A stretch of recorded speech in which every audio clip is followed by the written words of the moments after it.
Billionaire CEO attended his dad's funeral on New Year's Eve.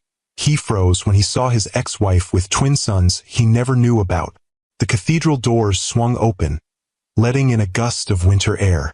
Dominic Blackwood glanced up automatically, then felt the world stop spinning. There she stood, Eliza, snowflakes melting in her dark hair, her face older but achingly familiar. 5 years of silence since their divorce. But she wasn't alone. Flanking her were 2 small boys in matching navy suits, with dark curls and serious expressions. They couldn't be more than 4 years old. They couldn't be. The realization hit him with physical force. The timing, the resemblance. Those eyes, amber like his own, like his father's, the distinctive Blackwood trait. Twins, his sons. Sons he never knew existed. Dominic. His assistant's concerned voice barely registered. Are you all right? He wasn't all right. Nothing was all right. His father was dead. His ex-wife had appeared with children who could only be his, and the carefully controlled world he had built was suddenly spinning off its axis. I sent letters, Eliza would tell him moments later, her voice tight with years of disappointment. 3 of them. They came back unopened or unanswered. After the 3rd try, I decided your silence was answer enough.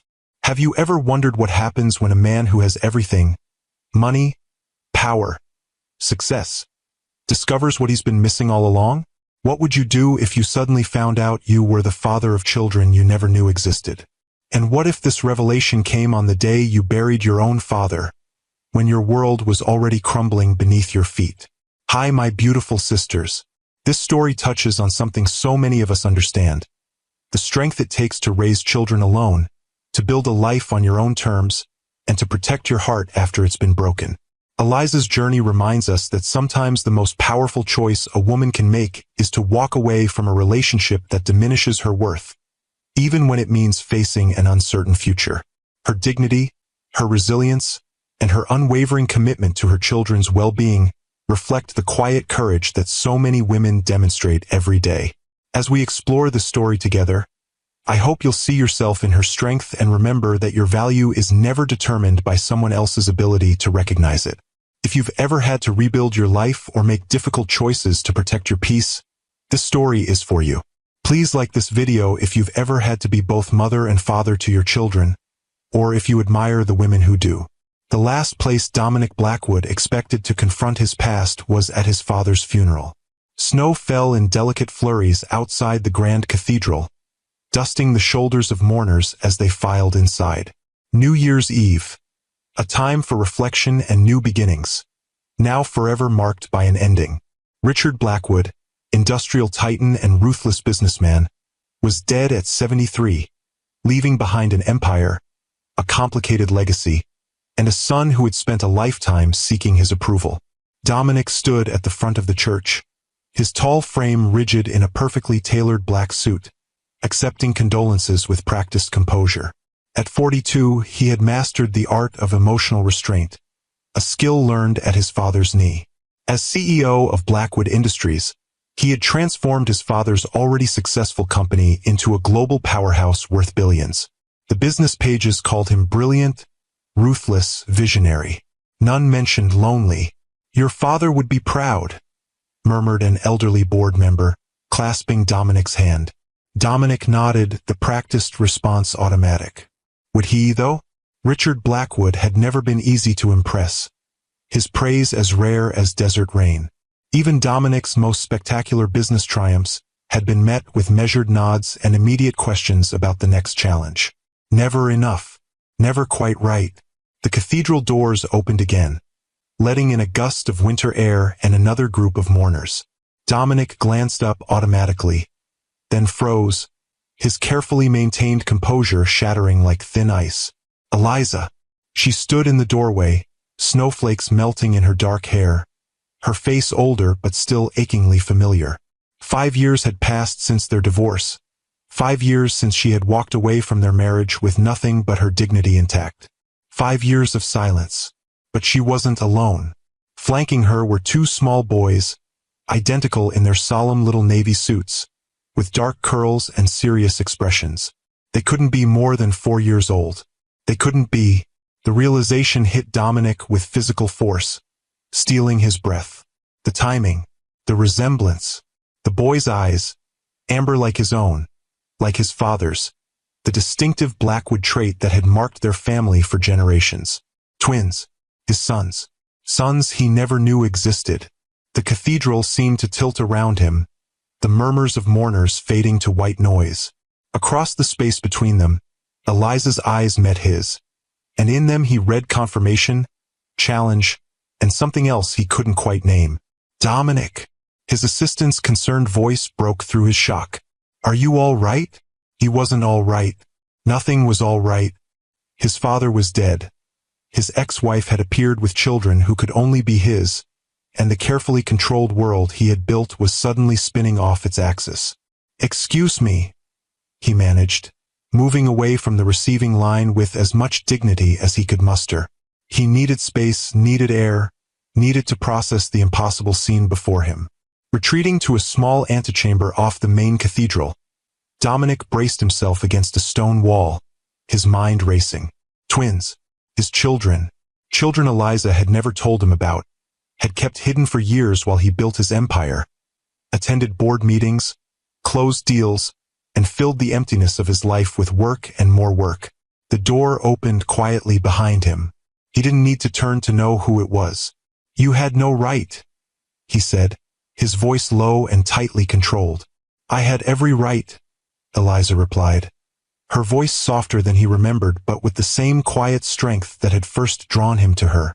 You made your choice, Dominic. I made mine. He turned then, facing the woman who had once been the center of his world. At 38, Eliza was still beautiful, though different from the young art curator he had married. There was a new confidence in her posture, a serenity that hadn't been there before. My choice? I never chose to be kept from my own children. Didn't you? Her gaze was steady, unflinching. When you chose your father's approval over our marriage. When you chose board meetings over anniversary dinners. When you chose to become exactly the kind of husband and would-be father that you once swore you'd never be. The accusation stung because it carried the sharp edge of truth. Their marriage had crumbled under the weight of his ambition, his desperate need to prove himself to a father who saw vulnerability as weakness and compromise as failure. You should have told me, he insisted, though the righteousness in his voice sounded hollow even to his own ears. I tried. 2 simple words, laden with years of disappointment. The day I left, I told you I had something important to tell you. You said the Tokyo merger couldn't wait, that we'd talk when you returned. 3 weeks later, your lawyers delivered divorce papers to my apartment. The memory surfaced unwillingly.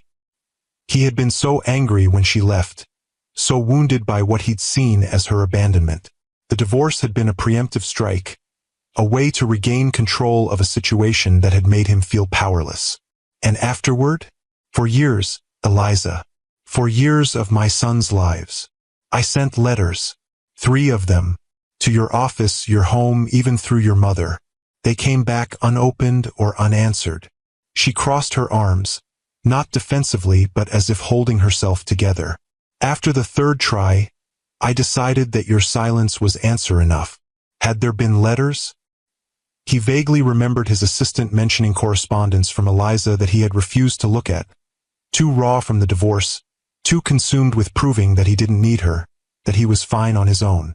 Why are you here now? He asked, the question that mattered most. Your father reached out to me 6 months ago, she said, surprising him. He hired a private investigator, found out about the boys. He came to see them, to see me. Dominic stared at her in disbelief. His father had known? Had seen his grandsons while Dominic remained ignorant of their existence? He was dying, Eliza continued. He said he had regrets.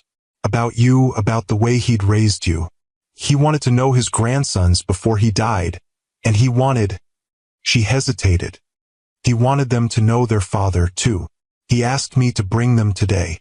The revelation was staggering. Richard Blackwood, admitting regrets? The man who had taught Dominic that looking back was for the weak, that forward was the only acceptable direction. "The boys," Dominic said, his voice rough with emotion he couldn't suppress. "What are their names?" "Alexander and Nicholas." A small smile softened her features. "They go by Alex and Nikki. They're 4.5. Do they know who I am?" "They know their father is a businessman who builds things. They know he's been away." Her expression grew serious. "I never lied to them, Dominic. I never said you abandoned them or didn't want them. I just simplified a complicated truth." A complicated truth. That was one way to describe the tangled mess of their past. The love that had turned to resentment. The dreams that had withered under the harsh light of reality. "I'd like to meet them," he said, the words emerging before he could consider their implications. "Properly, I mean." Eliza studied him, as if weighing his worthiness for such a privilege. "They're not a business acquisition, Dominic.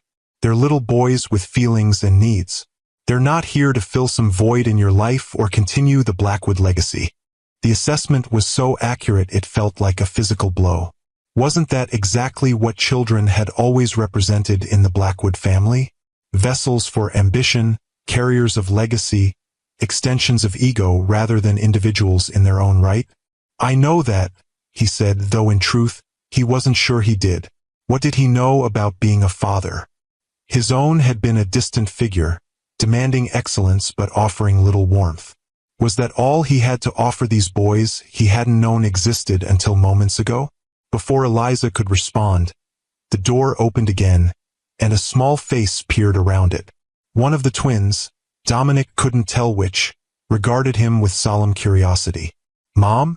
Grandma Margaret says it's almost time for the service." Eliza turned, her expression softening. "Thank you, Alex. I'll be right there." So this was Alexander, his son. Dominic stared, drinking in details. The serious set of the boy's mouth so like his own. The curious intelligence in those amber eyes. The way he stood, straight-backed and composed, at an age when most children would be fidgeting. "Is that him?" Alex asked, his gaze fixed on Dominic with unnerving directness. "Is that our dad?" The question hung in the air between them, simple yet impossibly complex. Dominic felt stripped bare by it, by the innocent expectation in his son's eyes. "Yes," Eliza answered softly. "This is your father." Alex considered this information with a gravity that seemed beyond his years. Then, with the straightforward acceptance that only children can manage, he said, "Grandpa Richard said you build really tall buildings. Taller than the clouds. Is that true?" Dominic found himself kneeling, bringing himself to eye level with his son. "Some of them are very tall," he confirmed, "but not quite as tall as the clouds." "That's what I told Grandpa," Alex said with a small nod. "Clouds are too high up, even for buildings." A laugh escaped Dominic, rusty and unfamiliar. When was the last time he had laughed genuinely? "You're absolutely right. We have to go sit down now," Alex informed them both. "Nikki's saving our seats. He says we have to be good because it's a sad day." "It is a sad day," Eliza agreed, moving toward her son. "We'll be right there, sweetheart." As Alex disappeared back through the door, Dominic rose to his full height, feeling strangely unsteady. He's perceptive, serious, too grown up for 4. Eliza supplied. Yes to all of that. Nikki's the opposite. All energy and questions and laughter. They balance each other. Dominic tried to imagine it. 2 small boys, extensions of himself yet entirely their own people, growing and changing while he remained oblivious, chasing his father's approval even as that father secretly visited the grandsons Dominic didn't know he had. "After the service," he said, finding his voice. "Could we talk? Really talk?" Eliza hesitated, then nodded. "We're staying at the Westbrook Hotel, room 712. Come by at 7. She moved toward the door, then paused. "I'm sorry about your father, Dominic. Whatever else he was, I know you loved him." As she left, Dominic remained in the antechamber, trying to gather the composure he would need to get through his father's funeral. The irony wasn't lost on him.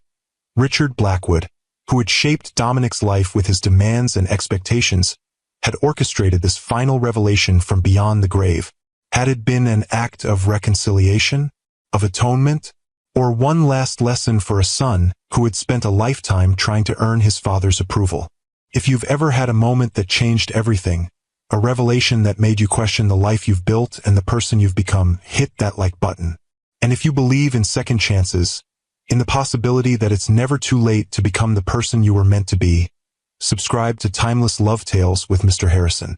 This story of unexpected fatherhood and redemption is just beginning, and you won't want to miss what happens next. The answer, Dominic suspected, lay in the letter his father's attorney had given him yesterday, still unopened in his breast pocket. He had been avoiding it, unwilling to hear his father's final assessment of his worth. Now, with trembling fingers, he broke the seal. Dominic. The letter began in his father's precise handwriting. By the time you read this, I will be gone, and you will have met your sons. Yes, I've known about them for some time. No, I don't expect you to forgive me for keeping this from you. Dominic paused, the words blurring momentarily as he processed this confirmation. His father had known, had deliberately kept this knowledge from him. I recognized myself in you too clearly. The ambition, the drive, the willingness to sacrifice everything for success. I taught you those values, molded you in my image, and watched you exceed even my expectations.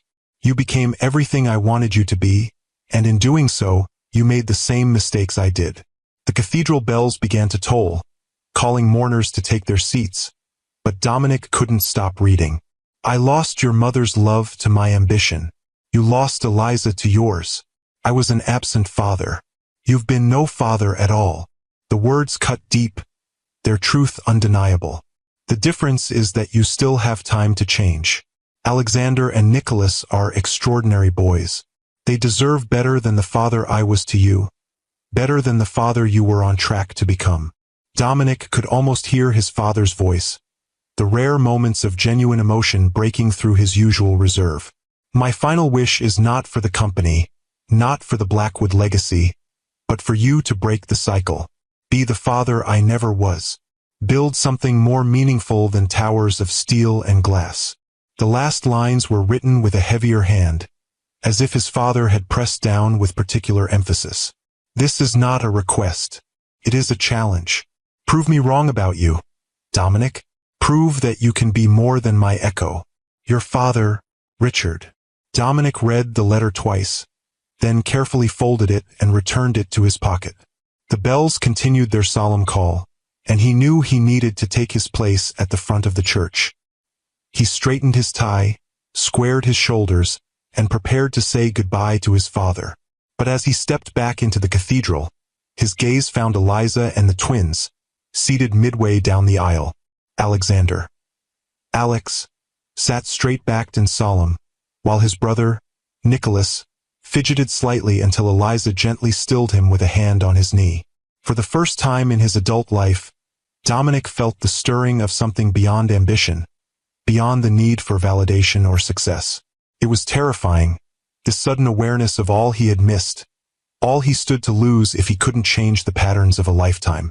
As he moved to take his place at the front of the church, Dominic made a silent promise, not to his father's memory, but to the two small boys watching him with curious amber eyes. He would find a way to be worthy of them, to be more than Richard Blackwood's echo, more than the driven, emotionally stunted man he had become. The service began, voices rising in hymns of mourning and celebration. Outside, snow continued to fall, covering the old year's mistakes in pristine white, offering the clean slate of beginnings even in the midst of endings. New Year's Eve, a time for resolutions, for change, for the courage to step into the unknown. As Dominic rose to deliver his father's eulogy, he caught Eliza's eye across the cathedral. Something passed between them, not forgiveness, not yet, but perhaps the possibility of it. A recognition that the complicated truth of their past had created something precious in those two small boys, something worth fighting for, worth changing for. His father was gone. His sons were here. And Dominic Blackwood, for perhaps the first time in his life, understood exactly what was at stake. The eulogy Dominic delivered was not the one he had prepared. Instead of the carefully crafted tribute to Richard Blackwood's business acumen and legacy, he spoke of a complicated man who had taught him determination and resilience, but who had also, in his final act, taught him about regret. "My father built an empire," Dominic said, his voice steady despite the emotion threatening to break through. "But today I learned that even he questioned whether the cost was worth it. He leaves behind not just a company, but a challenge, to build lives of meaning beyond balance sheets and acquisitions." From her seat in the middle of the church, Eliza watched with surprise. This vulnerability, this public acknowledgement of imperfection, was unlike the Dominic she had known. The twins sat quietly beside her, Alex studying the stained glass windows while Nikki's attention remained fixed on the man at the podium, his father, though he was too young to fully comprehend what that meant. After the service, as mourners gathered at the Blackwood estate for the reception, Dominic found himself moving through condolences and conversations on autopilot. His mind was elsewhere, on room 712 at the Westbrook Hotel, on the conversation that awaited him, on the two small boys who had upended his carefully ordered world. "You seem distracted," observed Victoria Blackwood, his mother, appearing at his side with a glass of whiskey. At 70, she remained elegant and perceptive, having survived 30 years of marriage to Richard before their amicable separation a decade ago. "I assume you've met your sons." Dominic turned to her sharply. "You knew too." Victoria sipped her drink, unruffled by his accusation. "For about 4 months. Your father swore me to secrecy. He said it was his final lesson to you." "A lesson in what?" "Manipulation, control from beyond the grave." "In consequences, Dominic." Her gaze was direct, unflinching. "In what you miss when you prioritize the wrong things. Richard recognized himself in you, and contrary to what you might believe, he didn't consider that entirely a compliment." Dominic drained his own glass, the whiskey burning a path down his throat. "So I'm told. He left me a letter." "Good. Then perhaps you'll understand why I agreed to his request. Those boys deserve to know their father, and you deserve the chance to be more than Richard's shadow." She set down her glass. "Eliza is a remarkable woman, you know. She's raised those boys beautifully, built a life for them without bitterness or resentment. That takes extraordinary strength." "She should have told me," Dominic insisted, though the argument felt increasingly hollow. "Perhaps, but you should have listened when she tried." Victoria's tone softened. "Don't make the same mistakes your father did, darling. He spent his last months trying to make amends for a lifetime of putting the wrong things first. Don't wait until you're dying to realize what matters." With that, she moved away to speak with other guests, leaving Dominic alone with thoughts that refused to settle into any coherent pattern. The reception continued around him. Quiet conversations, shared memories, the subdued atmosphere of collective grief. But he felt disconnected from it all, as if he were watching from a distance. At 6:30, he made his excuses and left, instructing his driver to take him to the Westbrook Hotel. Snow was falling more heavily now, transforming the city into a hushed, white landscape that matched his contemplative mood. Room 712. He stood outside the door for a long moment, gathering courage he hadn't known he needed. This wasn't a business negotiation or a hostile takeover. There was no strategy he could employ, no leverage to gain the upper hand. Just the raw, uncomfortable truth of his failures and the terrifying possibility of redemption. He knocked. Eliza opened the door, changed now from her funeral clothes into jeans and a simple sweater. Behind her, he could see a hotel suite transformed by the evidence of children. Small shoes by the door, colorful backpacks on a chair, a tablet playing some animated show on mute. "You came," she said, stepping back to let him in.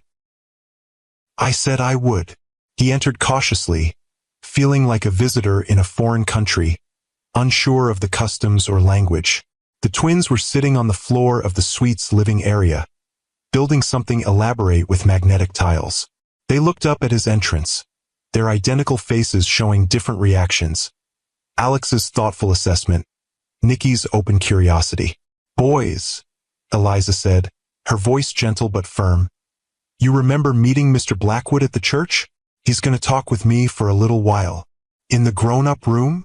Nikki asked, the first time Dominic had heard his voice. Lighter than Alex's, more animated. "Yes, in the bedroom. You two keep building your space station, and we'll be right through that door if you need anything." Dominic followed Eliza into the adjoining bedroom, where she closed the door partway, leaving it open enough to hear the boys if needed. The intimacy of the setting, a hotel bedroom with Eliza, brought unwelcome memories of happier times, of the easy connection they had once shared before ambition and resentment had eroded it. "They're incredible," he said, because it was true and because he didn't know how else to begin. "They are."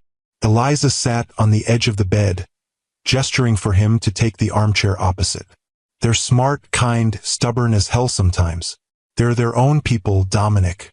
Not extensions of us, not blank slates. They came into the world with personalities already forming." "I've missed so much." The realization hit him with fresh pain. First steps, first words. "Yes, you have." Eliza didn't soften the truth with platitudes. "But they're only 4. There's still so much ahead, if you're serious about being in their lives." "I am." The response came without hesitation, surprising him with its certainty.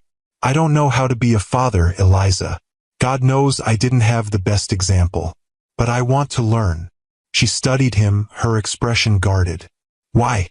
Because they're Blackwoods? Because they're your legacy? Or because they're Alex and Nikki? 2 little boys who deserve a father who sees them for who they are." The question cut to the heart of everything. His motivations, his capacity for change, his understanding of what fatherhood actually meant. 6 hours ago, he hadn't known these children existed. How could he claim to want them for themselves when he didn't even know them? "I don't have the right answer," he admitted finally. "I want to know them. I want to be part of their lives. Is it partly because they're my blood? Yes. Is it partly because my father's death and his letter have forced me to reconsider everything? Also yes." He leaned forward, meeting her gaze directly. "But I saw them, Eliza. For just a few minutes, I saw them, and something shifted. I can't explain it better than that." Eliza's expression softened slightly. "That's actually a better answer than I expected." "What did you expect?" "Some variation of they're Blackwoods and entitled to the advantages of that name. Or perhaps, I have a legal right to my children." She shrugged. The Dominic I was married to would have approached this as a negotiation or a legal challenge. The assessment stung because it was accurate. 5 years ago, even 1 year ago, he would have responded exactly as she predicted, with entitlement, with legal threats, with the full force of his power and influence. "I'm not that man anymore," he said quietly. "Or at least I'm trying not to be." "Because of your father's death?" "Because of everything. His death, his letter, seeing you again. Seeing them." He gestured toward the partially open door, beyond which they could hear the murmur of the twins' conversation as they played. "I've achieved everything I ever thought I wanted, Eliza. The company is more successful than even my father dreamed. I have more money than I could spend in 10 lifetimes. And none of it means anything." The admission hung between them, more honest than he had intended, more vulnerable than he was comfortable being. Eliza's expression remained neutral, but something in her eyes softened further. "What are you proposing, then?" she asked. "Practically speaking, I don't know," he admitted. "I've had about 12 hours to process the fact that I'm a father. I haven't gotten to the practical details yet." A small smile touched her lips. "That might be the most un-Dominic Blackwood statement I've ever heard. You always have a plan." "Not for this." He ran a hand through his hair, a rare gesture of discomposure. "Where do you live now? What's your life like? I don't even know the basics." "We live in Portland. I'm the curator at the Westlake Museum of Modern Art, a smaller institution than where I was when we met, but they've given me incredible freedom to build their collection." Pride colored her voice. "The boys go to Montessori school. They're thriving. We have a small house with a garden. It's a good life, Dominic." He tried to picture it, Eliza and the twins in a modest house, so different from the luxury they could have had as Blackwoods. She had walked away from their marriage with nothing, refusing the settlement he had offered out of pride or principle or both. Had she struggled? Had there been moments when she regretted her choice? "I want to be part of their lives," he said again, more firmly this time. "I'll relocate Blackwood's West Coast operations to Portland if that's what it takes. I'll buy a house there, something close but not intrusive. We can start slowly, supervised visits, whatever makes you comfortable. I need this chance, Eliza." She was quiet for a long moment, considering. "It won't be simple. They don't know you. Building trust takes time. And I won't have them disappointed or confused by a father who appears and disappears according to his business schedule." "I understand." "Do you?" "Because the Dominic I knew put work above everything. Above our anniversary, above my gallery opening, above the fertility treatments that were supposed to help us conceive the children I apparently managed to create without medical intervention after all." There was an edge to her voice now, the first hint of the pain she had carried. The reminder of those missed appointments, those broken promises, landed like a physical blow. How many times had he rescheduled, canceled, prioritized a meeting or a deal over the wife who had once been the center of his world? How many times had he justified it as necessary, as temporary, as for their future? "I was wrong," he said simply. "About all of it. About what mattered." Eliza's eyes widened slightly at the admission. The Dominic she had known rarely acknowledged mistakes, never admitted fault. Before she could respond, the bedroom door pushed open wider, and Nikki appeared, clutching a magnetic construction that resembled a lopsided spacecraft. "Mom, Alex says my rocket isn't aerodynamically feasible, but it's not supposed to be real, it's just pretend, right?"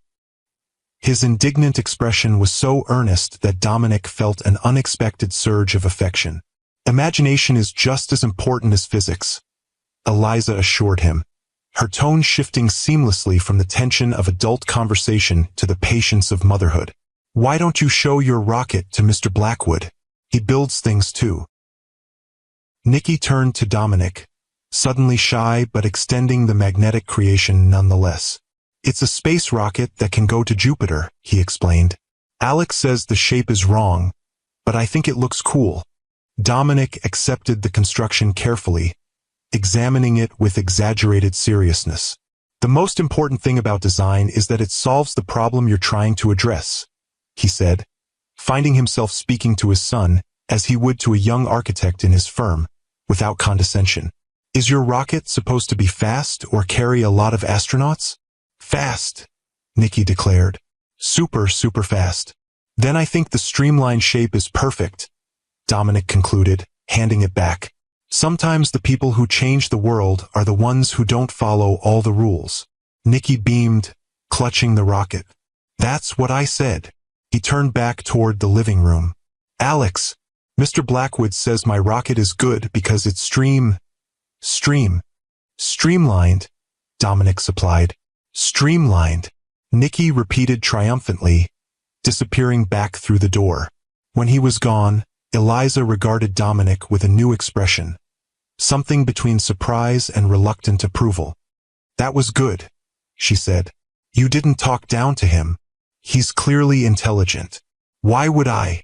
You'd be surprised how many adults can't help themselves." She sighed, then seemed to come to a decision. "We're staying in the city until January 3rd. If you're serious about this, about being part of their lives, we could meet tomorrow. Somewhere neutral, like the Children's Museum. Let them get to know you a little before we try to explain who you really are." The offer was more than he had dared hope for. A first step toward something he hadn't known he wanted until today. "Thank you," he said, the words inadequate for the magnitude of what she was offering. "I'll clear my schedule. Any time that works for you." 10 o'clock, she said. "They're morning people." "And Dominic," her expression grew serious again. "Don't make promises you can't keep. Not to them. They've had a stable, secure life. If you enter it, it has to be for good, not until something more important comes along." The warning was fair, the concern legitimate.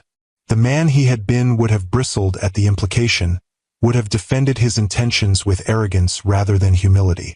But standing in this hotel room, with the sound of his son's voices filtering through from the next room. Dominic found himself nodding in acceptance. "I understand," he said. "And Eliza, thank you for bringing them today, for giving me this chance. I know you didn't have to." "No, I didn't," she agreed.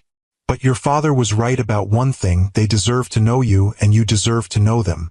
What happens next is up to you."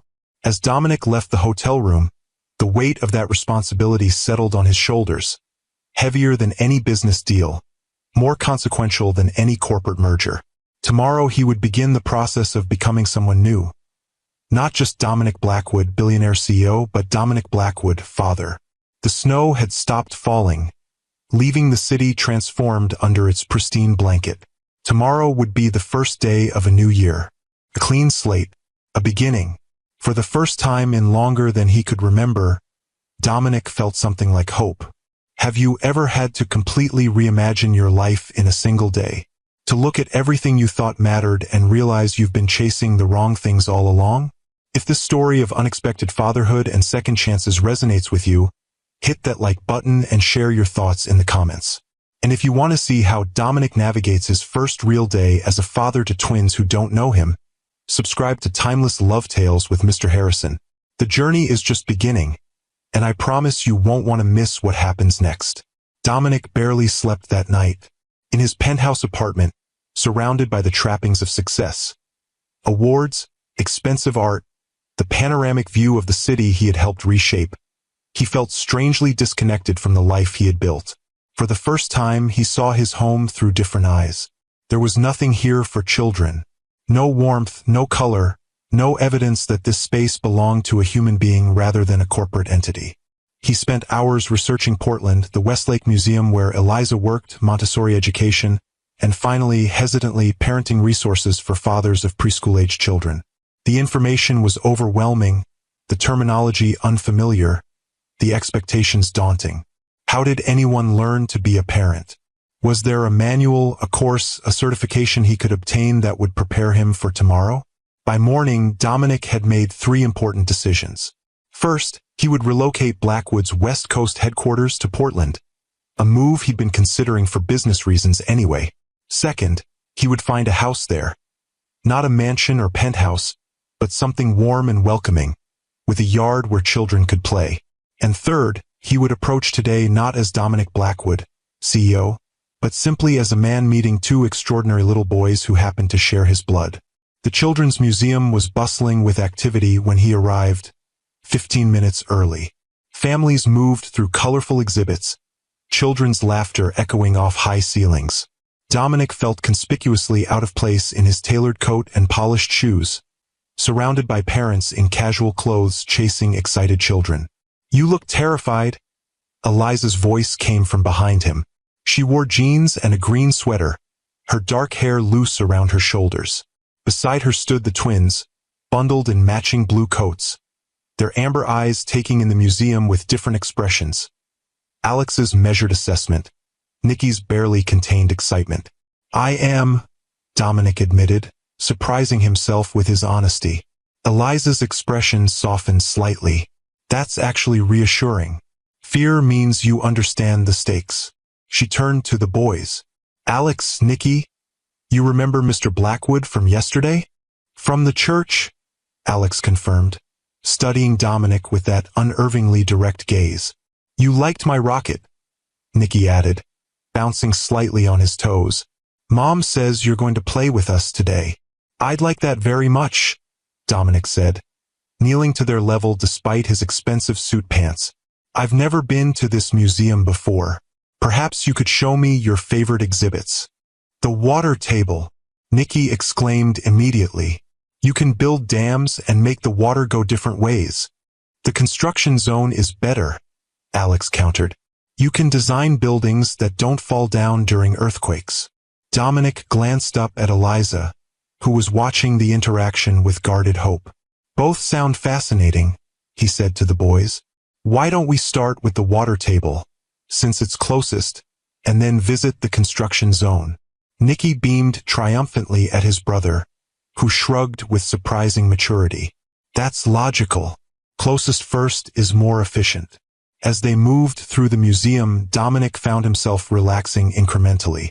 The boys led the way, Nicky darting ahead while Alex maintained a more measured pace, occasionally reaching out to redirect his brother's enthusiasm. Eliza walked beside Dominic, close enough to intervene if needed but giving him space to interact with the twins. At the water table, Dominic rolled up his sleeves without hesitation, helping Nicky create an elaborate system of dams and channels. His hands, accustomed to signing contracts and manipulating spreadsheets, were clumsy at first with the small plastic pieces, but he found himself enjoying the challenge, the immediate feedback of success or failure as water followed or defied their design. You have to account for the flow rate, Alex explained seriously, joining them after observing for several minutes. If you make the channel too narrow here, it will overflow. You're absolutely right, Dominic agreed, impressed by the boys' understanding of basic hydraulics.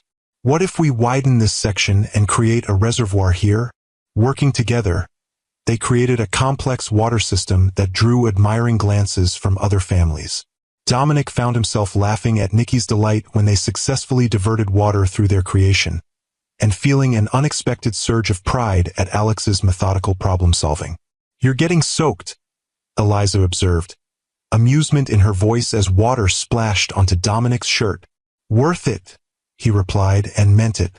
The construction zone proved equally engaging.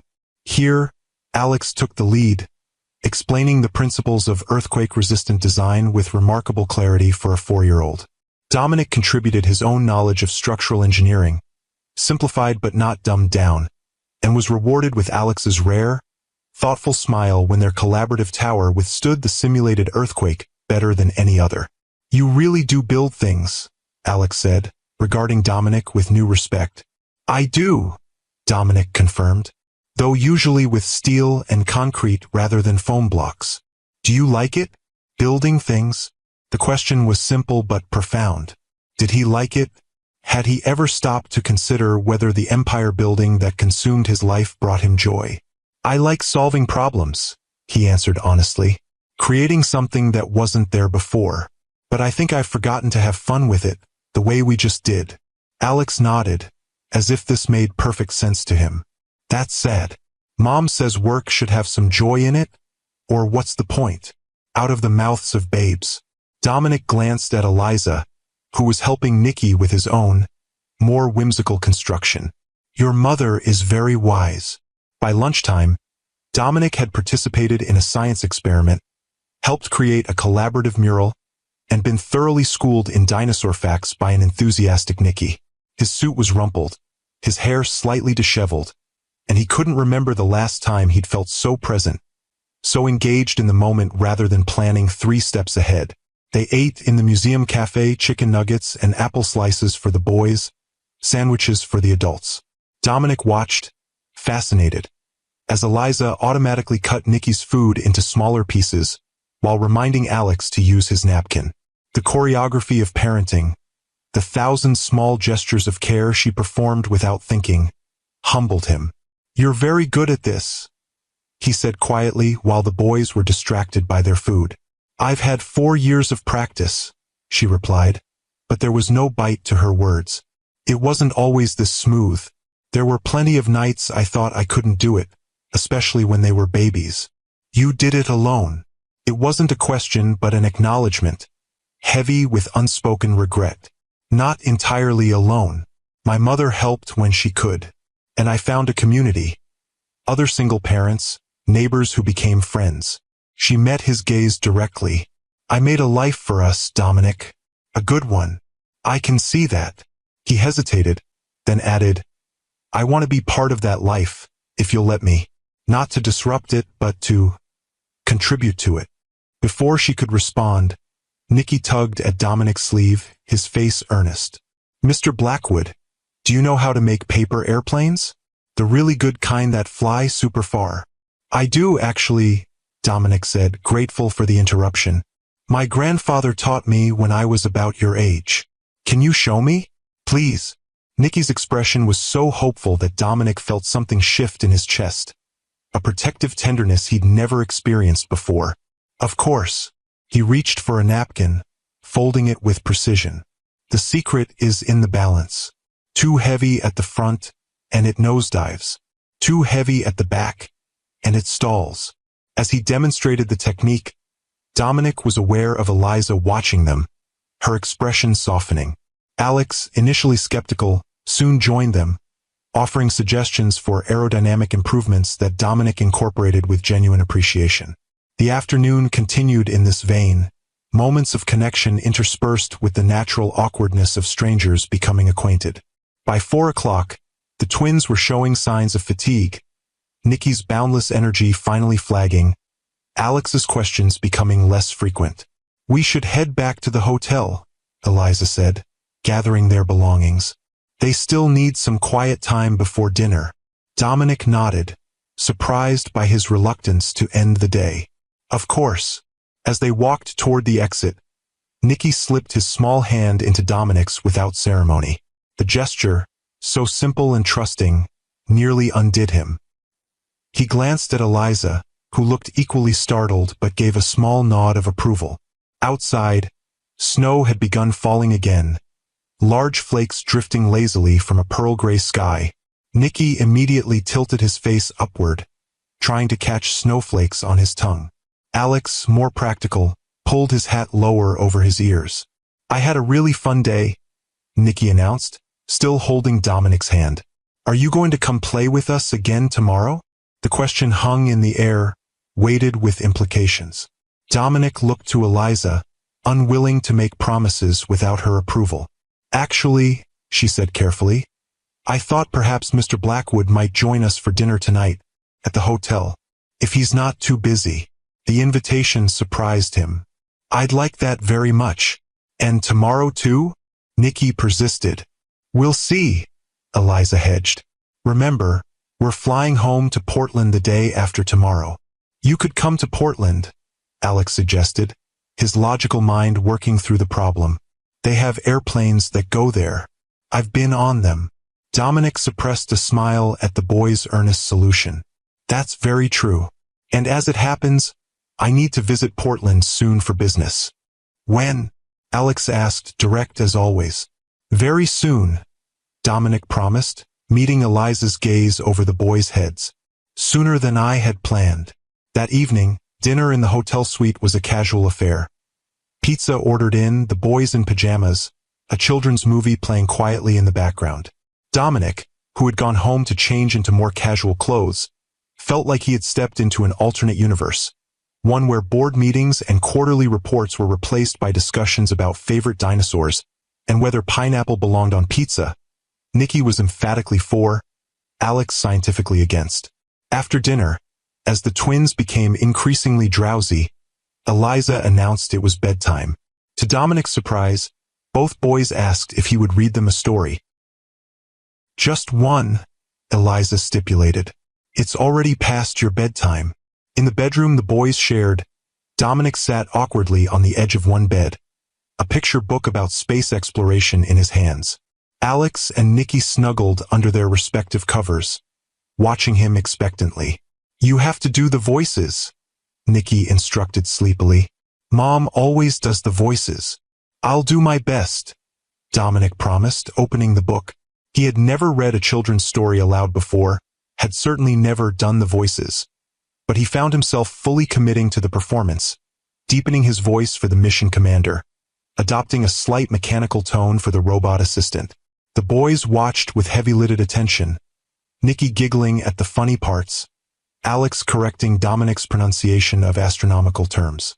By the final page, Nicky was asleep, his face peaceful in repose. Alex fought valiantly against drowsiness, determined to hear the story's conclusion. The astronauts returned to Earth, forever changed by their journey among the stars. Dominic read softly. "For once you have seen our planet from space, you understand that we are all travelers together on this small blue marble, floating in the vastness of the cosmos." He closed the book gently. "The end." Alex regarded him thoughtfully, his amber eyes heavy with sleep but still perceptive. "I think I'd like to go to space someday," he murmured. "To see the Earth like that." "I believe you could," Dominic said, meaning it. "You have the mind for it. Would you be proud?" If I became an astronaut? The question caught Dominic off guard, its implications staggering. Would he be proud? This child, who barely knew him, already cared about his approval. The weight of that responsibility settled on him anew. I would be proud of you no matter what you choose to become, he said carefully. As long as it makes you happy and lets you use that remarkable brain of yours. Alex seemed to consider this, then nodded, satisfied. Good night, Mr. Blackwood. Good night, Alex. Dominic hesitated, then added softly, Sweet dreams. He turned off the bedside lamp and moved quietly to the door, where Eliza stood watching. Her expression was unreadable in the dim light from the hallway, but when she spoke, her voice was gentle. You're a natural. Hardly, he said, following her back to the living area. But thank you for saying so. They sat on the sofa, a careful distance between them, the remains of their dinner still scattered on the coffee table. For a moment, neither spoke, the weight of the day's events settling around them.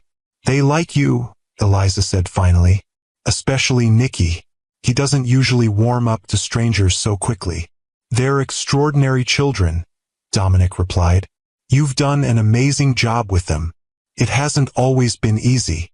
She tucked her legs beneath her, a familiar gesture that reminded him of quieter moments in their marriage.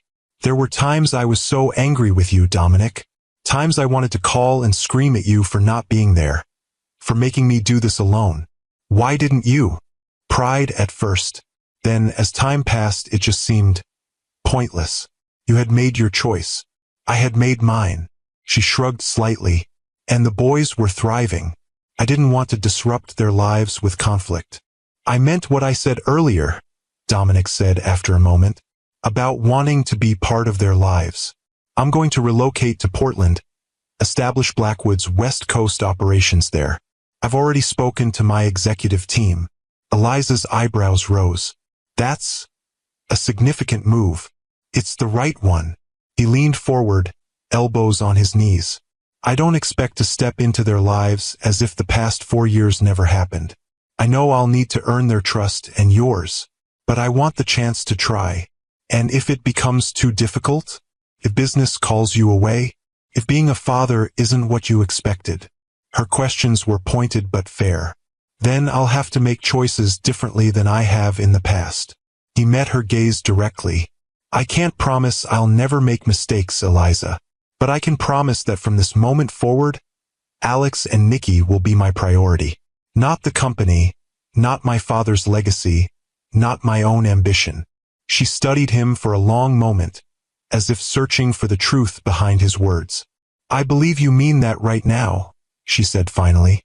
But intentions and actions are different things. Then judge me by my actions going forward. He hesitated, then added, I know I have no right to ask for your trust. I'll have to earn that too. A small smile touched her lips. Yes, you will. They talked for another hour, working through practical details, how often he would see the boys initially, what role he would play in their lives, how they would explain his presence to the twins. It was the most civil, productive conversation they had shared in years, perhaps ever. As Dominic prepared to leave, Eliza walked him to the door. 10 o'clock tomorrow? She confirmed. The boys want to show you the botanical garden. Apparently, there's a holiday light display they've been asking to see.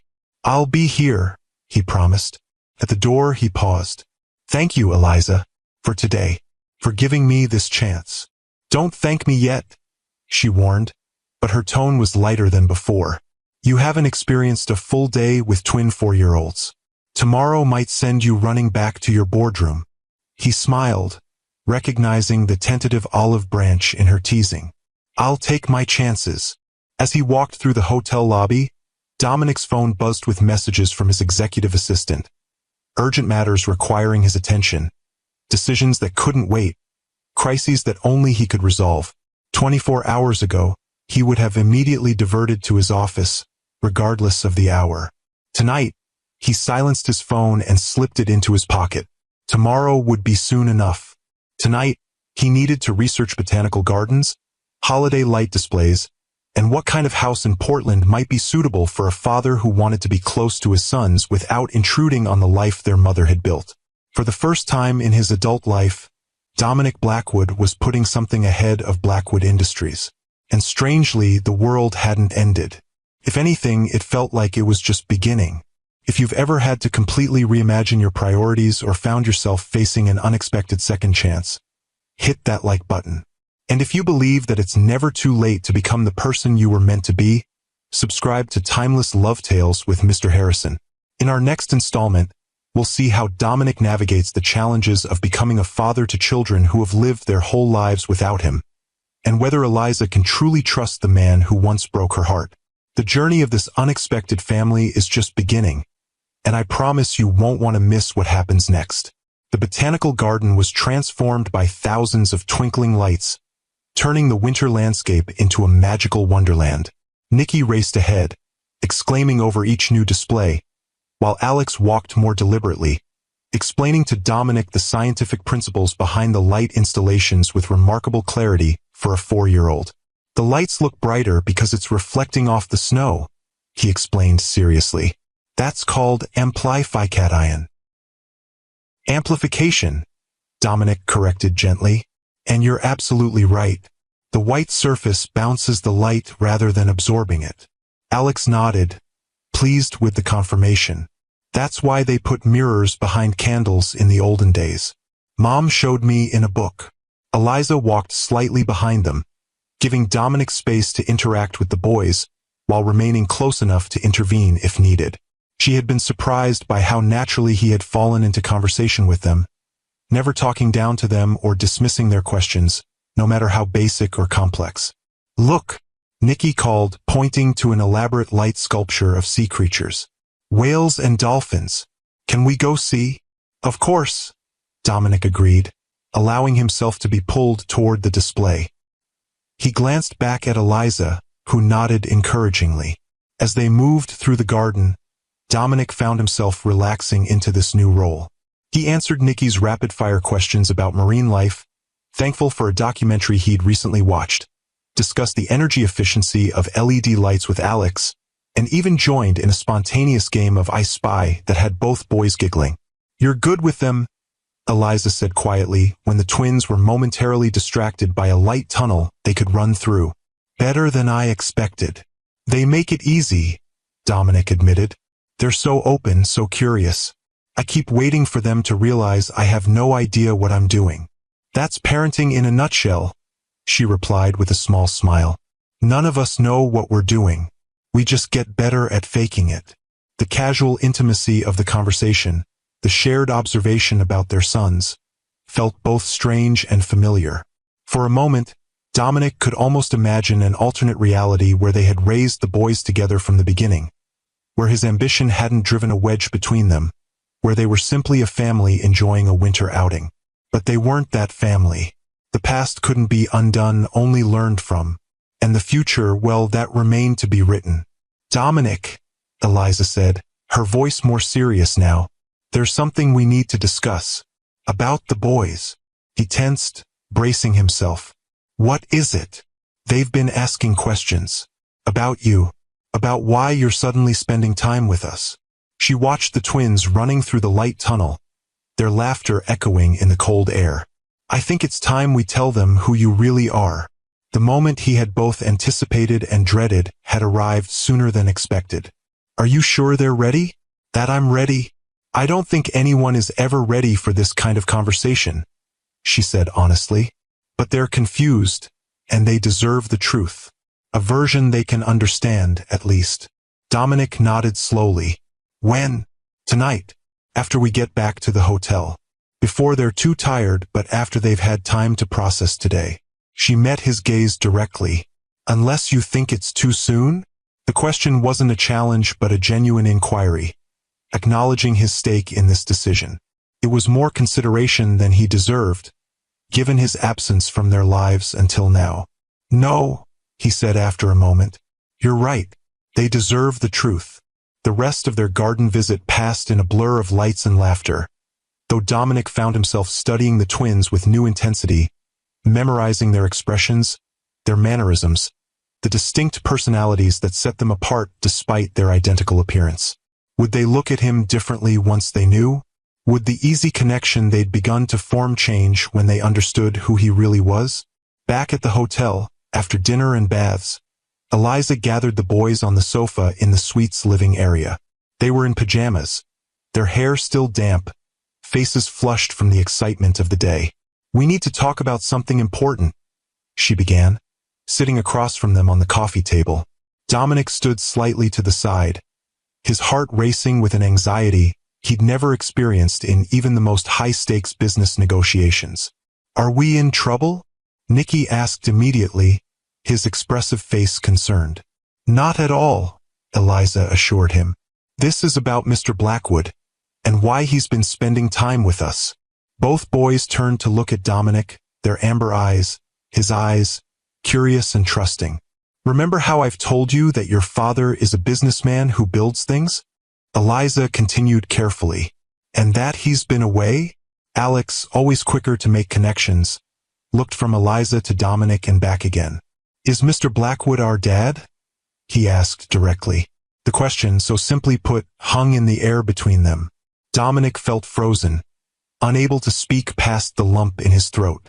"Yes," Eliza confirmed gently. "Mr. Blackwood is your father." Nicky's eyes widened. "For real? Like, our actual dad?" "For real," Eliza said.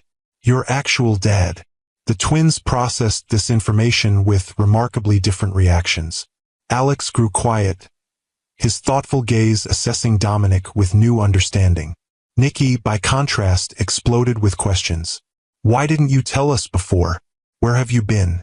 Do you live in a really big house? Can we visit? Do you have any pets? Why do we call you Mr. Blackwood if you're our dad? Should we call you dad now? Or father?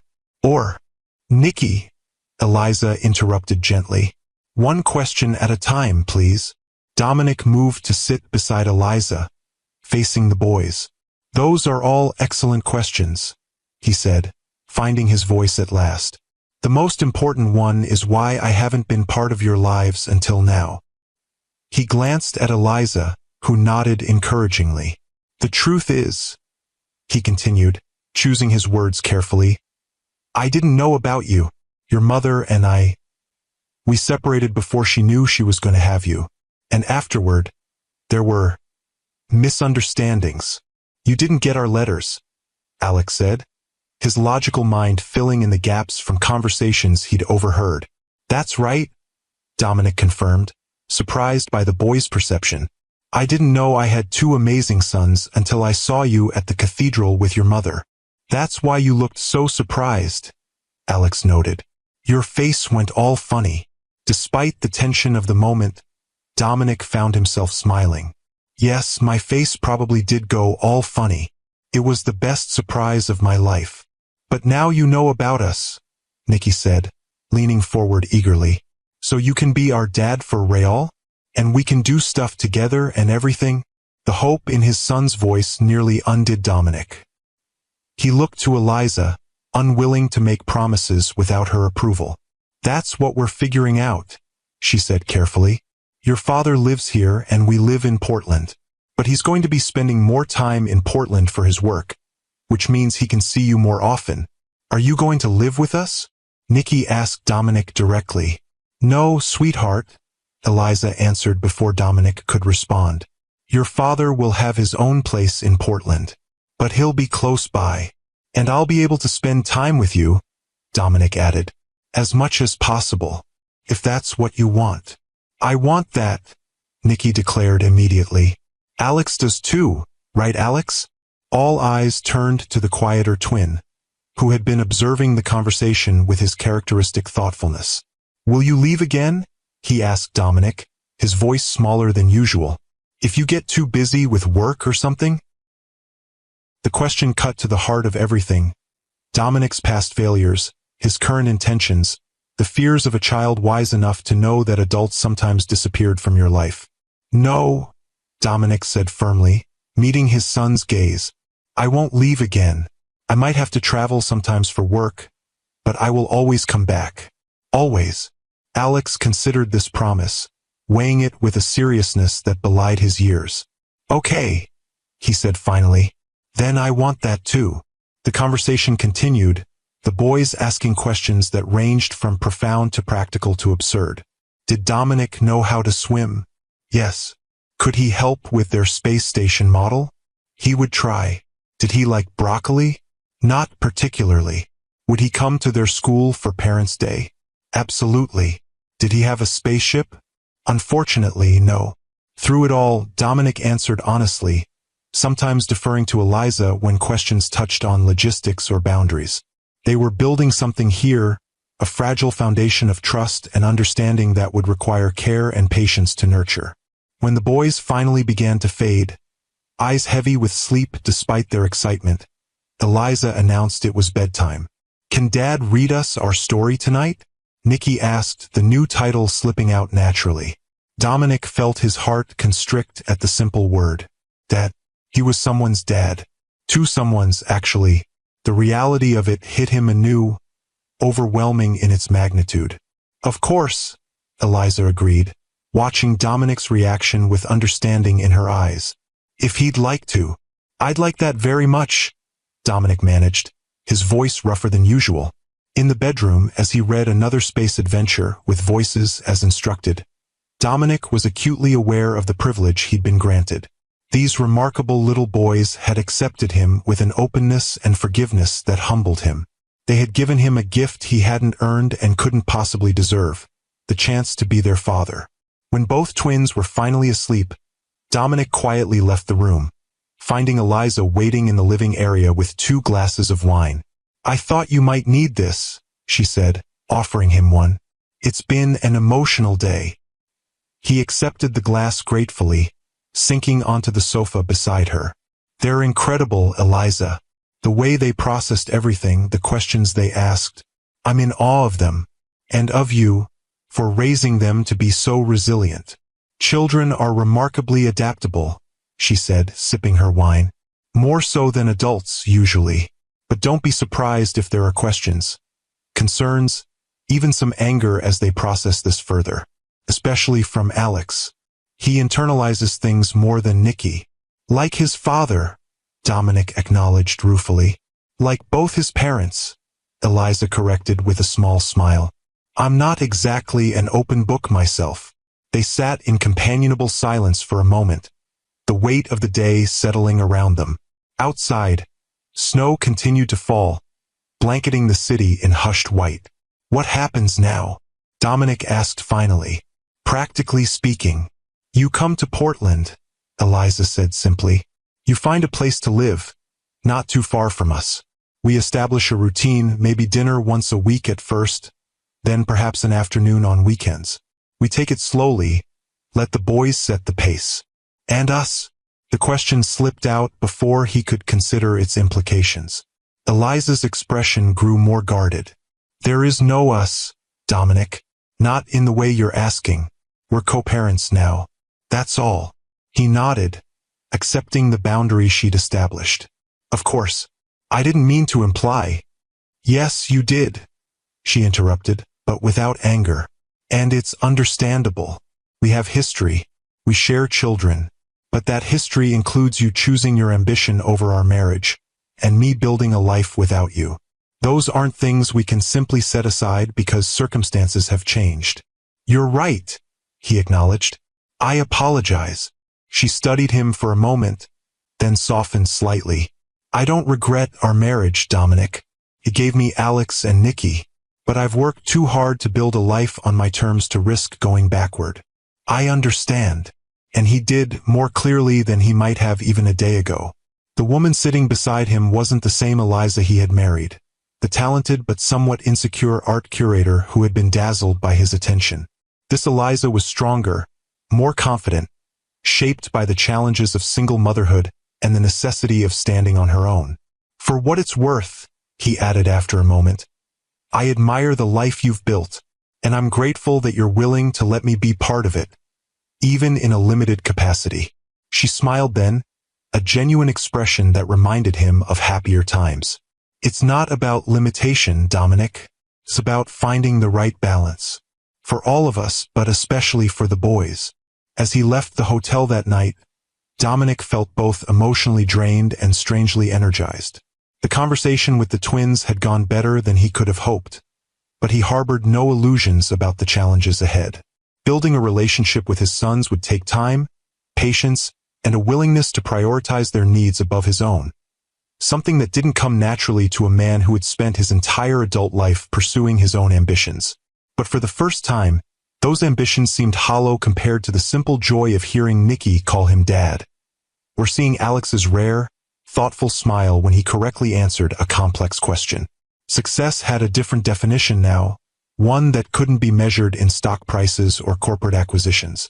The next morning, their final day together before Eliza and the twins returned to Portland, Dominic arrived at the hotel with 3 packages, carefully chosen gifts for his sons. Not extravagant displays of wealth, but thoughtful selections based on what he had learned about their interests. For Alex, a junior astronomy kit with a real telescope and star charts. For Nicky, a deluxe set of magnetic building tiles, far more elaborate than the hotel's limited collection. And for both, matching teddy bears wearing t-shirts that read Portland in anticipation of their return home. "These are wonderful," Eliza said as the boys excitedly examined their gifts.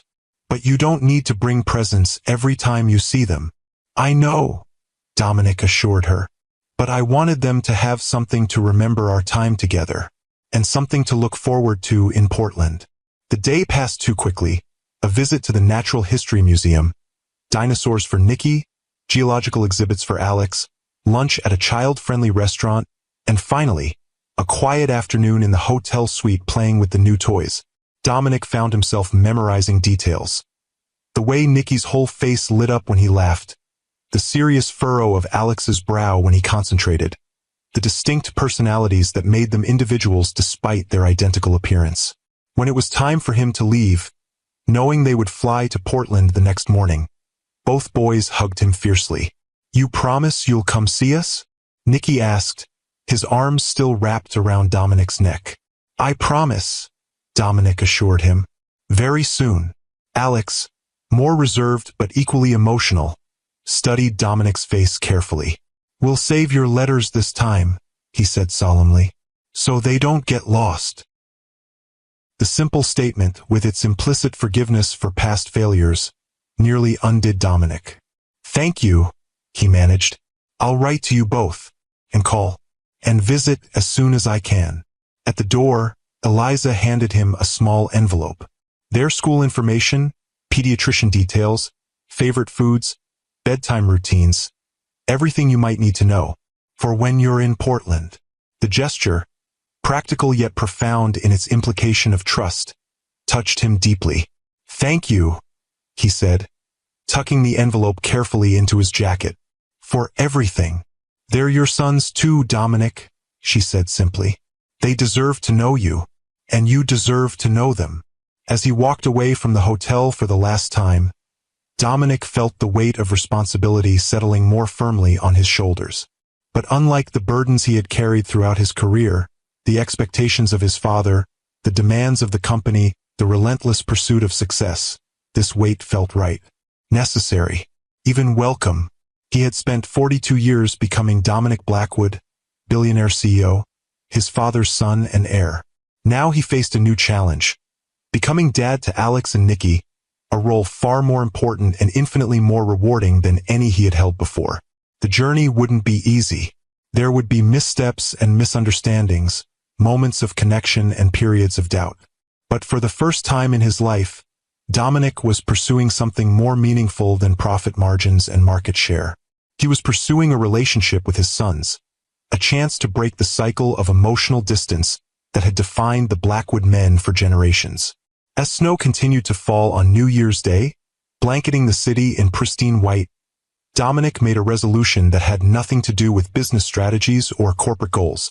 He would be the father his sons deserved, present, attentive, loving. He would learn from his own father's mistakes rather than repeating them. And perhaps, in becoming the man his children needed him to be, he might finally become the man he had always wanted to be himself. If you've ever had to rebuild a relationship from scratch or found yourself facing an unexpected second chance, hit that like button. And if you believe that our greatest legacy isn't what we build but who we love, subscribe to Timeless Love Tales with Mr. Harrison. In our final installment, we'll see how Dominic's journey to fatherhood transforms not just his relationship with his sons, but his understanding of what truly matters in life. 6 months later, Portland welcomed summer with endless blue skies and a warmth that coaxed the city's famous roses into spectacular bloom. In a modest but charming house in the West Hills, Dominic Blackwood sat on a patio watching his sons splash in a kiddie pool, their laughter carrying on the gentle breeze. The transition hadn't been seamless. There had been challenges, setbacks, moments of doubt on all sides. But day by day, visit by visit, phone call by phone call, they had built something real, a relationship founded not on obligation or biology alone, but on genuine connection and growing love. Dominic had kept his promise, relocating Blackwood's West Coast headquarters to Portland within weeks of that first meeting. He had purchased a house just 10 minutes from Eliza's, comfortable but not ostentatious, with a yard perfect for active boys and a room for each twin when they stayed overnight. He had adjusted his schedule, delegated responsibilities he once would have insisted on handling personally, and learned to be present in ways that mattered. "Dad, watch this," Nicky called, preparing to execute what he considered a spectacular dive into 12 inches of water. "I'm watching," Dominic assured him, tensing slightly as his more adventurous son launched himself with characteristic enthusiasm. "Careful of your head, buddy." Alex, ever the observer, sat on the pool's edge, methodically filling and emptying a series of containers in what appeared to be a scientific investigation of water displacement. "Dad," he called more quietly, "can you help me measure this? I think there's a pattern." "Be right there," Dominic promised, marveling as he often did at how different his identical sons could be. Nicky, all impulse and emotion and boundless energy. Alex, thoughtful and precise and endlessly curious. Both extraordinary in their own ways. The sound of the patio door sliding open drew his attention. Eliza emerged carrying a tray with lemonade and snacks, her dark hair pulled back in a casual ponytail. Her expression relaxed in a way it hadn't been during those first tense weeks of co-parenting. "Thought you all might need refreshments," she said, setting the tray on the table. "It's getting hot out here." "Thanks," Dominic said, rising to help her. Their fingers brushed as they both reached for the same glass, a casual contact that once would have been charged with tension, but now felt almost comfortable. Almost. Their relationship had evolved over the months, moving from cautious cooperation to something approaching friendship. They had established routines, Sunday dinners together with the boys, joint attendance at school functions, regular check-ins about parenting decisions. They had learned to communicate without the baggage of their failed marriage constantly intruding, to focus on their shared priority, the well-being of their sons. "Mom, Dad's going to help me with my water experiment," Alex announced as Eliza approached the pool. "I think I've discovered something important about volume." "Is that so?" Eliza smiled, handing him a cup of lemonade. "Well, your father was always good at solving problems. I'm sure he'll be a big help." The casual compliment, offered without thought, reflected how far they had come. Early on, such acknowledgments had been rare, guarded, as if admitting Dominic's positive qualities might somehow diminish the validity of their separation. Now, they could recognize each other's strengths without it feeling like a concession. "Boys, drink your lemonade and have a snack," Eliza instructed. "Then maybe we should start getting ready. Grandma will be here in an hour for the birthday dinner." "But we haven't finished our pool time," Nicky protested, water dripping from his dark curls. "And Dad was going to help Alex with his experiment." "We still have time," Dominic assured him, checking his watch. A more modest timepiece than the luxury brand he'd once favored. 20 more minutes of pool, then we'll get ready for Grandma Margaret." The compromise satisfied Nicky, who immediately returned to his aquatic acrobatics. Alex, more attuned to adult dynamics, looked between his parents with quiet assessment before returning to his containers. "Your mother seems excited about the dinner," Dominic commented as he and Eliza sat at the patio table, watching the boys. Margaret Sullivan, Eliza's mother, had been understandably wary of Dominic at first, protective of her daughter and grandsons. But over time, she too had come to accept his presence in their lives. "She is," Eliza confirmed, "though she's still getting used to the idea of us celebrating the boy's birthday together. It's a big change from last year. When Dominic hadn't even known he had sons, let alone that they were turning 4. The reminder of all he had missed still stung, but less sharply now. He was learning to focus on the present, on the relationship he was building, rather than dwelling on the time that couldn't be reclaimed. "I appreciate her including me," he said sincerely. "I know it can't be easy, having me suddenly part of family traditions." Eliza studied him over the rim of her lemonade glass. "You're their father, Dominic. That makes you family, regardless of our history." The simple statement, delivered without drama or qualification, touched him deeply. Family, a concept that had always been complicated in the Blackwood household, defined more by obligation and legacy than by love and connection. Now, he was learning a different definition, one built on choice rather than blood alone. "Thank you," he said quietly, "for making space for me in their lives. In your life." She nodded, acknowledging both his gratitude and the effort it had required. "You've made it easier than I expected," she admitted. "You've been consistent, present. The boys can count on you." It was perhaps the highest compliment she could have paid him, given their history. Consistency, presence, reliability, qualities that had been notably absent in their marriage, when Blackwood Industries had always taken precedence over personal commitments. "They've changed me," he said, watching as Alex carefully explained some principle of fluid dynamics to his brother, who listened with uncharacteristic patience. "More than I thought possible. Children have a way of doing that," Eliza agreed. "If we let them."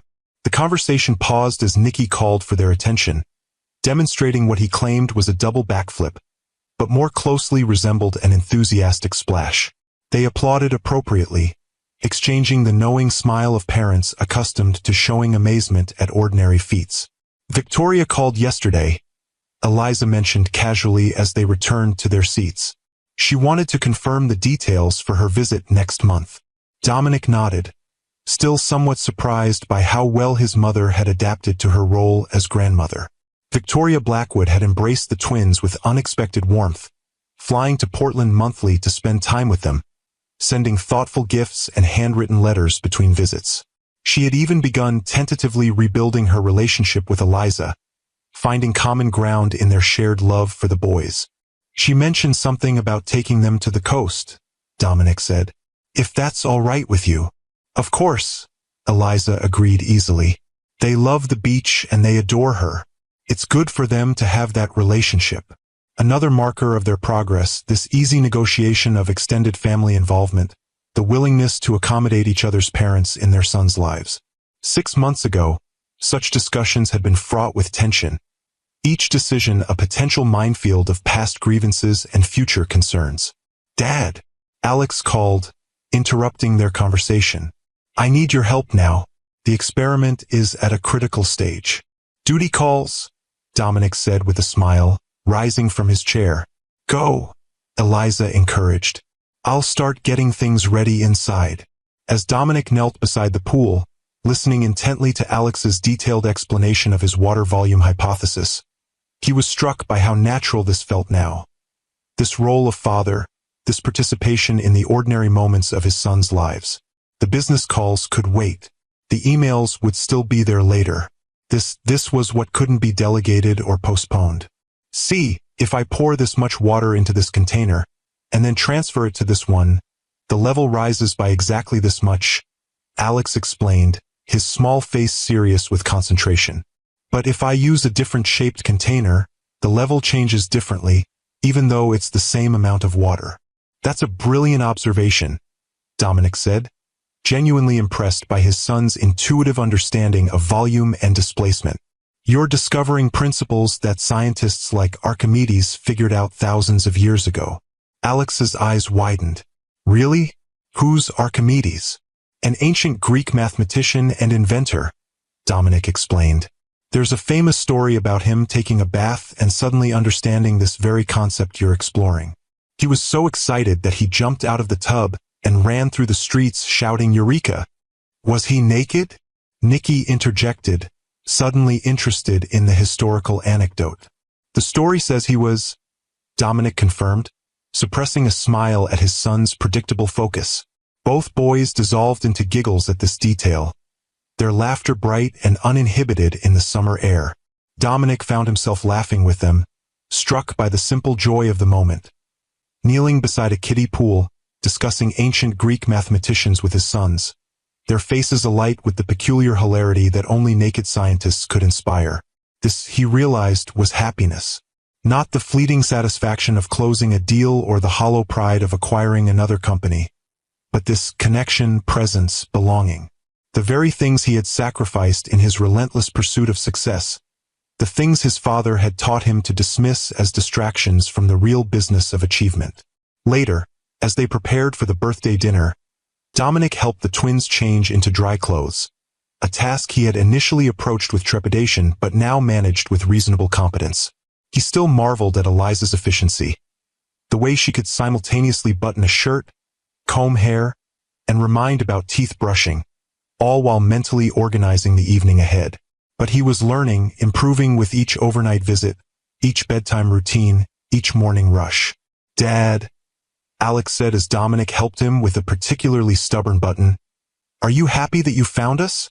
The question, delivered with his characteristic directness, caught Dominic off guard. "Of course I am," he said immediately.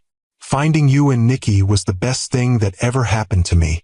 Even better than your big buildings and your company?"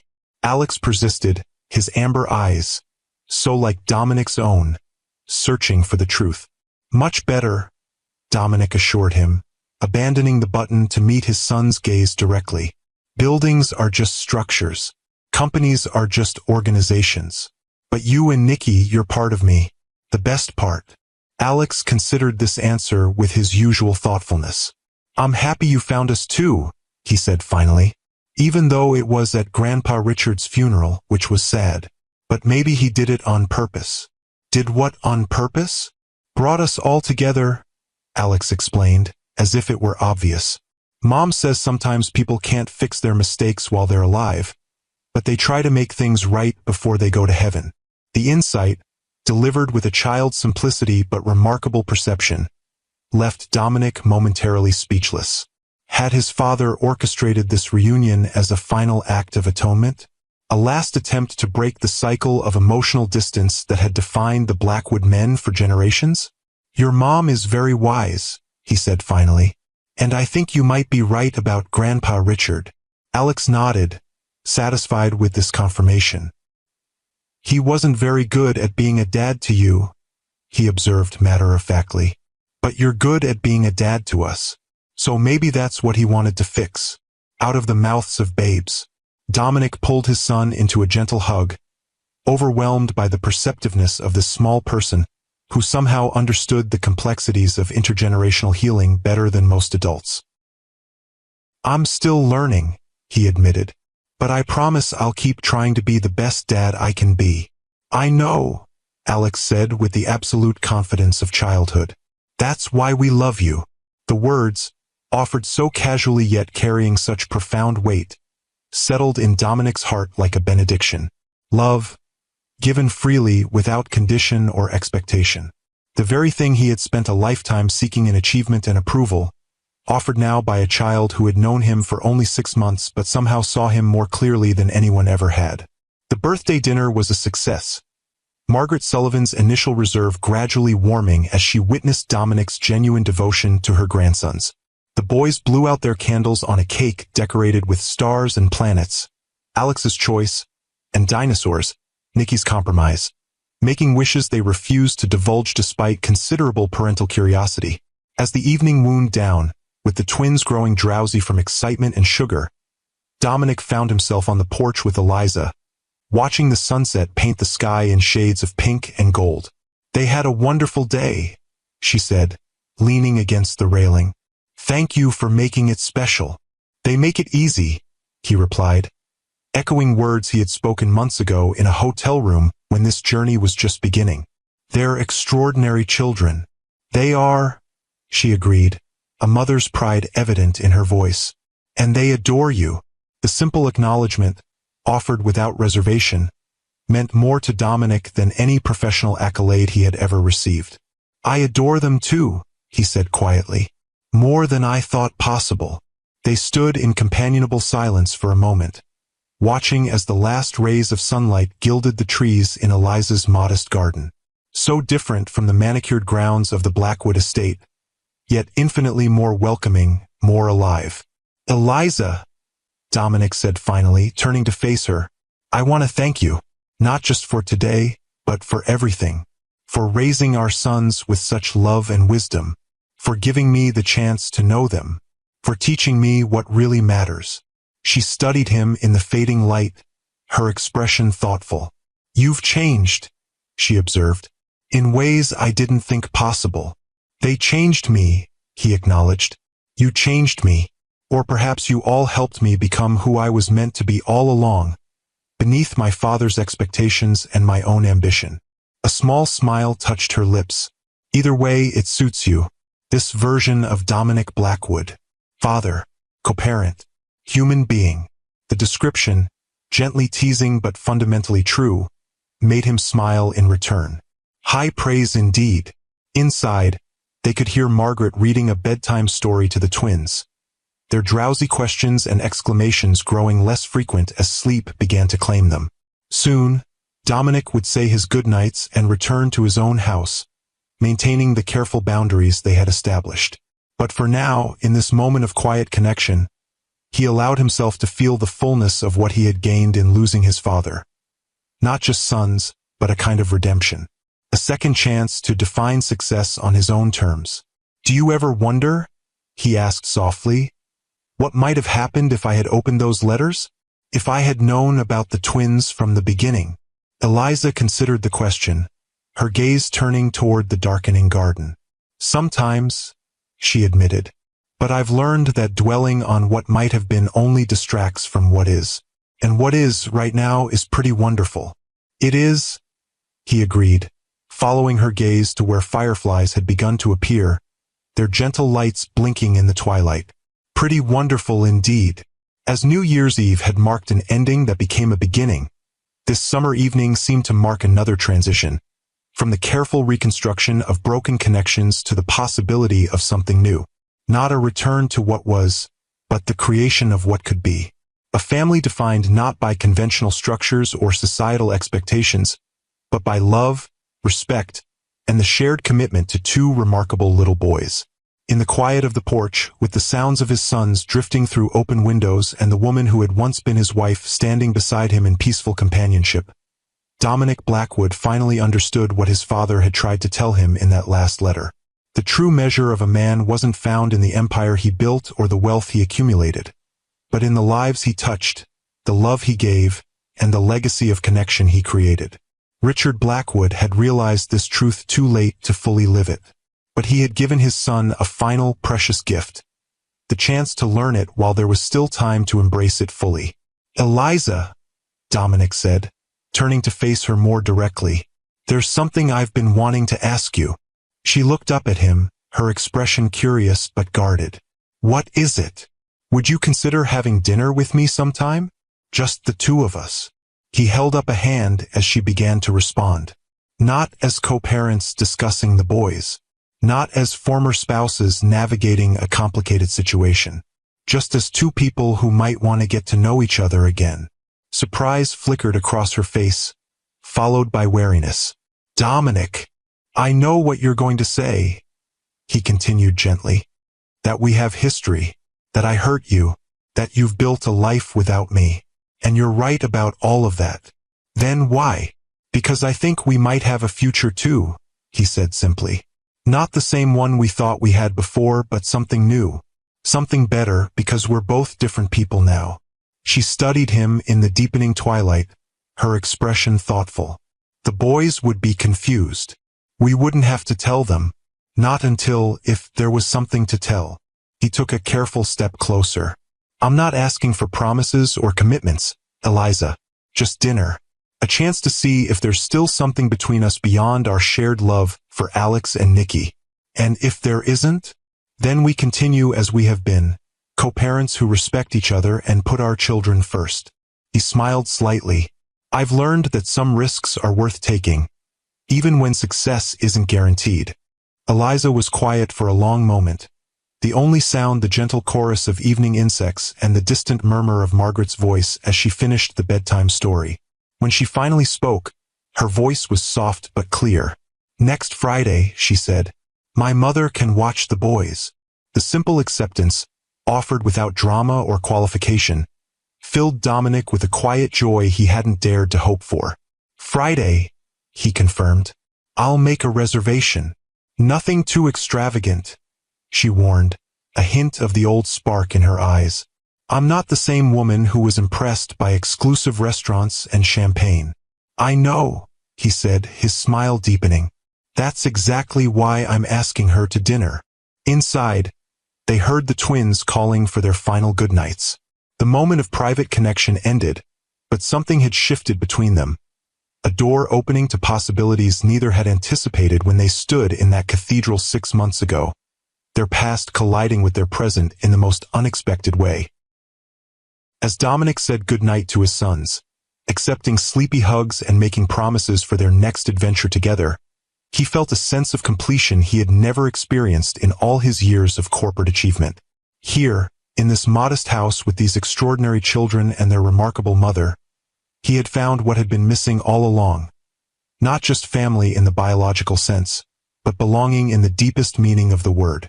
Later that week, as Dominic prepared for his dinner with Eliza, he found himself more nervous than he had been before multimillion-dollar negotiations. He chose a restaurant that was elegant but unpretentious, a place where they could talk without the pressure of excessive formality. He dressed with care, selecting clothes that reflected who he was now rather than the corporate image he had once projected.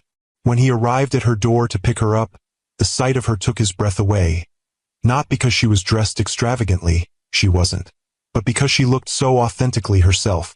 Her dark hair fell in natural waves, her simple dress was elegant without being showy, and her smile, when she greeted him, held a hint of the same nervousness he felt.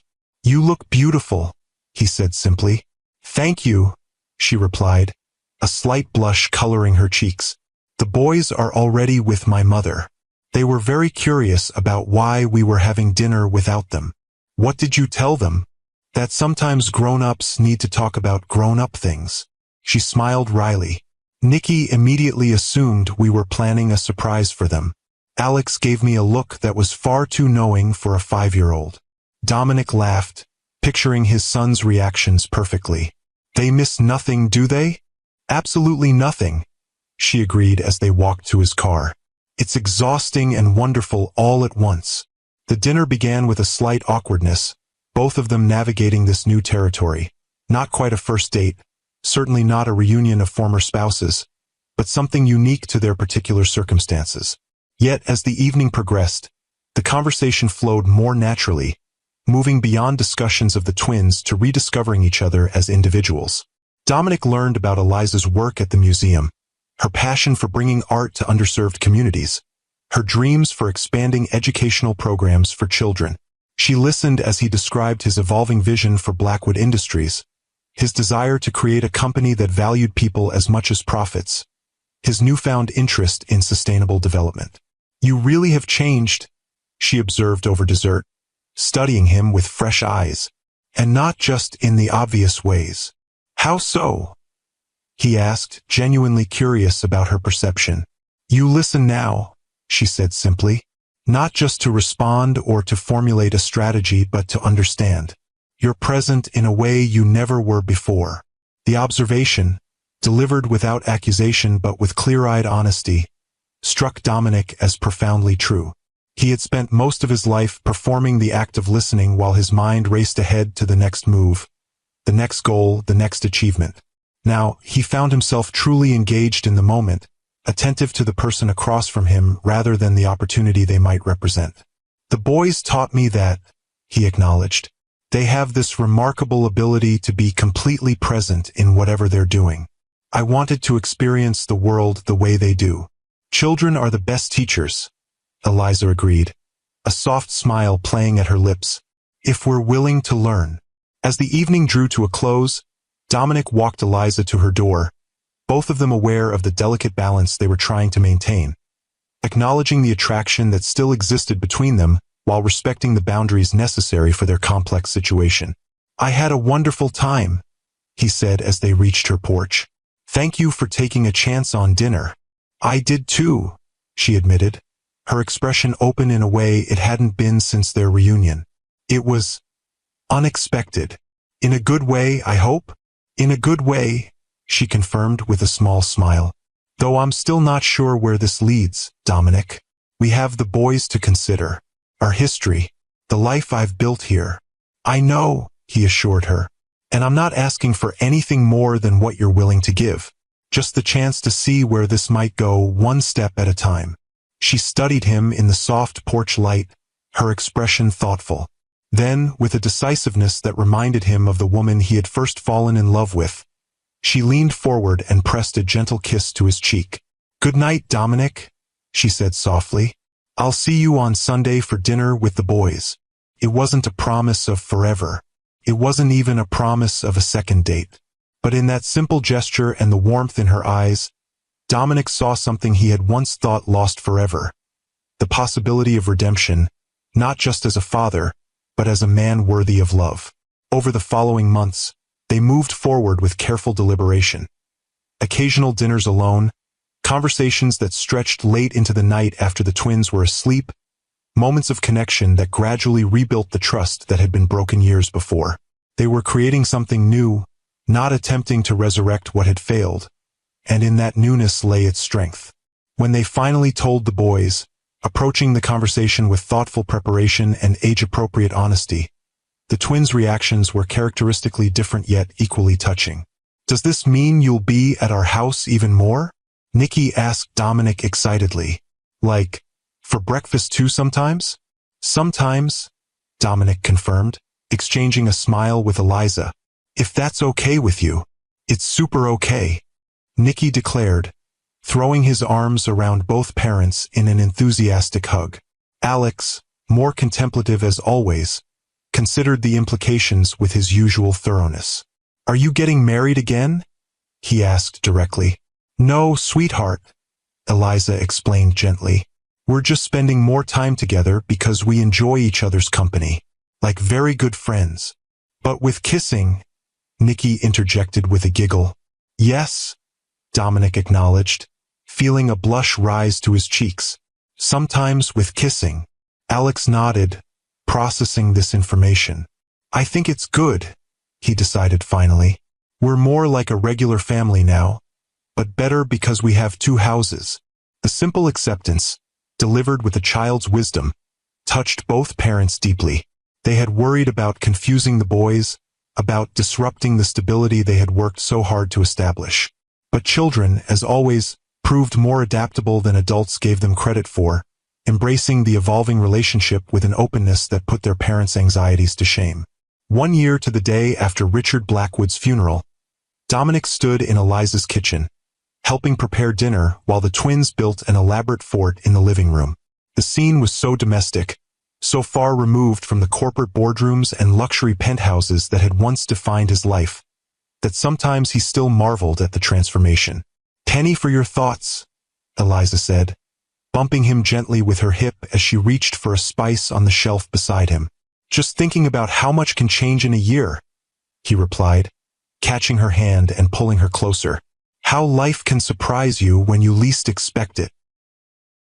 She smiled up at him, her eyes warm with an emotion that had grown steadily stronger over the months.